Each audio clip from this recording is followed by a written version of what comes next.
বিসমিল্লাহির রহমানির রহিম।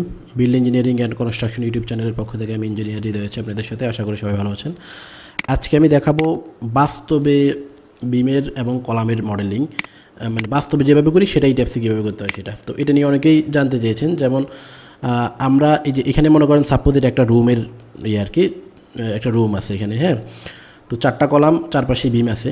এখন ই ট্যাপসে যখন আমরা মডেলিং করি তখন আমরা করি হলো সেন্টার লাইন মডেলিং, অর্থাৎ এইভাবে মডেল করি। এই যে এই কলামটা হলো 12-24, এই বিমটা হলো 12-20, তাহলে এই পাশে অটোমেটিকলি আমার ফ্লাশ হয়ে যাচ্ছে, কিন্তু এই পাশে আমার সেন্টারে হয়ে যাচ্ছে জিনিসটা। কিন্তু বাস্তবে আমরা কনস্ট্রাকশন করি এইভাবে। এখন এই বাস্তবের মতো করে আমরা এই ট্যাপসে কীভাবে মডেল করব সেটা আমি দেখাবো। এখন তার আগে জানা দরকার এইটাতে আসলে এইভাবে আর ওইভাবের মধ্যে পার্থক্যটা কোথায়। পার্থক্যটা হলো এই জায়গায় দেখেন, যখন বিমটা এই কলামের এইভাবে মানে আমরা ড্র করতেছি এই ট্যাপসে, তখন এই বিমটা এই কলামের সেন্টারে, বিমের লোডটা কলামের সেন্টারে অ্যাপ্লাই হচ্ছে, তাই না? বিম থেকে কলামে লোড আসতেছে যেটা, সেটা কলামের সেন্টারে অ্যাপ্লাই হচ্ছে। আর এখানে যেটা, এটা কিন্তু সেন্টারে অ্যাপ্লাই হচ্ছে না, এটা একটু মানে একটু বাইরে গিয়ে, মানে সেন্টার থেকে একটু দূরে গিয়ে অ্যাপ্লাই হচ্ছে। তাহলে সেটা আমরা কীভাবে কনসিডারেশনে নিয়ে আসবো সেটাই আমি এখন মডেল দেখেন এখানে একটা ইসেন্ট্রিসিটি আছে কিন্তু, হ্যাঁ, মানে লোডটা কিন্তু এই সেন্টার থেকে 7 ইঞ্চি পরে গিয়ে অ্যাপ্লাই হচ্ছে, মানে 7 ইঞ্চি ইসেন্ট্রিসিটি।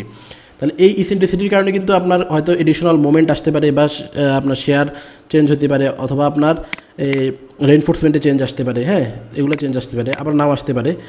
তো আপনি চেক করে দেখবেন আর কি। ছোটোখাটো ইয়েতে আসে না, কিন্তু বড় বড় প্রজেক্টে অনেক সময় দেখা যায় কলাম আরও বেশি বড় হয়। দেখেন এটা মনে করেন 24 তো 30, মনে করেন আপনার কলামের সাইজ হলো 12-30, বিম হলো 10-24, তখন কিন্তু তখন আবার এটারও তখন আবার অন্য আরেকটা প্রসেসও আছে, লিঙ্ক দিয়ে করা যায়, সেটাও আমি অন্য আরেকটা ভিডিওতে দেখাবো। কিন্তু আপনার যদি এই মানে এসিডিসিটি লিমিটটা মোটামুটি কম হয়, তখন এইভাবে আপনি করতে পারেন। আমি এখন যেভাবে দেখাবো সেভাবে। ওকে, তাহলে শুরু করি। আমরা এক্স্যাক্টলি বাস্তবে এইভাবে কনস্ট্রাকশন করবো, আমরা এইভাবেই এখন ইট্যাপসে মডেল করবো। তো আমরা ইট্যাপসে চলে যাই। এই যে আমাদের এটা হলো ইট্যাপস মডেল অরিজিনাল। এই যে আমরা এইভাবে সাধারণত মডেল করি। তো দেখেন এক্সট্রুড ভিউ দিয়ে, আমি এক্সট্রুড ভিউ দিলে আপনি বুঝতে পারবেন। এক্সট্রুড ফ্রেম অ্যাপ্লাই, ওকে। দেখেন এই যে আমার এই বিমে কিন্তু কোনো সমস্যা নেই, এই বিমটা কলামের সাথে 12 বিম 12 কলাম হওয়াতে মিলে গেছে, কিন্তু এইটা কিন্তু আমার সেন্টারে নাই। এটা মানে এটা আমার সেন্টারে অ্যাপ্লাই মানে ড্র করা, আমার এটা হবে হলো আউটসাইড ফ্লাশ। তো সেটা আমরা এখন করব। সেটা করার জন্য আমরা এখানে ফাইল সেভ এজে যাবো। সেভ এজে গিয়ে আমরা এখান থেকে দিব এটা, আমি এটার নাম দিলাম ইসেন্ট্রিসিটি। ওকে, তাহলে এখন আমরা এটার ইসেন্ট্রিকভাবে এটাকে মডেল করবো। তারা মডেল করার পূর্বে আপনাকে কয়েকটা টার্ম জানতে হবে।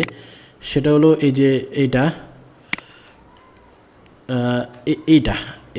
এই যে এটা আমি যে ইয়ে করে রাখছি, দেখেন এখানে এটা মনে করেন আমাদের 12-24, হ্যাঁ সরি 12-20 বিমের সেকশন। এটা হলো আমাদের 12-20 বিমের সেকশন। এই দেখেন এদিকে 12 আর এদিকে হলো 20। ওকে, তাহলে 12-20-এর এটা হলো আমাদের সেকশন। যে লেখাগুলো দেখতে পাচ্ছেন এটা হলো 4টা কর্নার বিমের, হ্যাঁ, মানে আমরা ক্রস সেকশন দেখতেছি। কিন্তু এটা হলো টপ লেফট, এটা হলো টপ রাইট, এটা হলো বটম লেফট, এটা হলো বটম রাইট, ঠিক আছে। তাহলে এখন আপনার বিমটাকে মডেল করার সময় আমরা এভাবে মডেল করতে হবে। এই বিমের বটম টপ লেফট যে প্রান্তটা আছে, এইটা এই কলামের এইখানে এসে মানে আউটে এসে মিলে যাবে, হ্যাঁ। জিনিসটা আমি দেখাচ্ছি, আপনি এখনই বুঝে যাবেন। তাহলে টপ লেফট প্রান্তটা এসে কলামের আউটে এসে মিলে যাবে, ব্যাপারটা হলো এইরকম। তাহলে ওকে, বা এই পয়েন্টটা কলামের সেন্টারে এসে মিলবে। দেখেন এটাকে আমরা রোটেট করি, যেহেতু আমাদের এভাবে আছে এই যেটা। তাহলে এই কলামের টপ লেফট, এই বিমের টপ লেফট, সরি বিমের টপ লেফট যদি কলামের এই প্রান্তে এখানে এসে মিলে যায়, তাহলেই তো মানে আপনার এটা ফ্লাশ হয়ে যাচ্ছে। জিনিসটা বাস্তবে এরকম হবে। এই ট্যাপস আমাদেরকে এরকম করতে হবে। দেখেন এই যে জিনিসটা হবে এরকম, এই জিনিসটা হবে এইরকম। টপ লেফটটা আপনার এইখানে এসে মিলে যাবে এইভাবে। তাহলে বাস্তবে এটা কলাম, এটা বিমের দিকে চলে গেছে, আবার ওই আরেকটা বিম ওই দিকে চলে গেছে। দেখেন মানে জিনিসটা হলে যে এরকম হবে। তাহলে এটা আমরা এখন এই ট্যাপসে মডেল করবো। দেখেন তাহলে এটা কীভাবে করবো। তাহলে জাস্ট এখানে যাব, এখানে গিয়ে আমরা এখন বাস্তবে এইভাবে আছে এটা আমরা এটাকে ডিসপ্লে আনডিফর্ম শেপ দিব। আনডিফর্ম শেপ দিয়ে যে এখানে ক্লিক করব, করে অ্যাসাইন ফ্রেম ইনসারশন পয়েন্টে গিয়ে আমরা এই যে টপ লেফট এখান থেকে সিলেক্ট করবো, এই যে টপ লেফট এখানে অ্যাপ্লাই দিবেন, বাস হয়ে যাবে। আর ওইটার জন্য উপরটার জন্য হলো টপ রাইট হবে, হ্যাঁ, টপ রাইট। ওকে অ্যাপ্লাই দিবেন, ওকে হয়ে গেছে। এবার এখান থেকে আমরা দিব হলো এক্সট্রুড ফ্রেম অ্যাপ্লাই। আচ্ছা আগে ডিসপ্লে আনডিফর্ম শেপ দিই, এক্সট্রুড ফ্রেম অ্যাপ্লাই দেন। ওকে দেখেন একদম পারফেক্টলি মিলে গেছে, দেখছেন। একদম বাস্তবে যেভাবে করবে এই ট্যাপসে এখন সেভাবে মডেল হয়েছে। আপনি এখানেও এই 3D ভিউতেও এক্সট্রুড ফ্রেমের মধ্যে গেলে এই জিনিসটা দেখতে পারবেন, এক্সট্রুড ফ্রেম। এই যে দেখেন, খুব ইন্টারেস্টিং কিন্তু।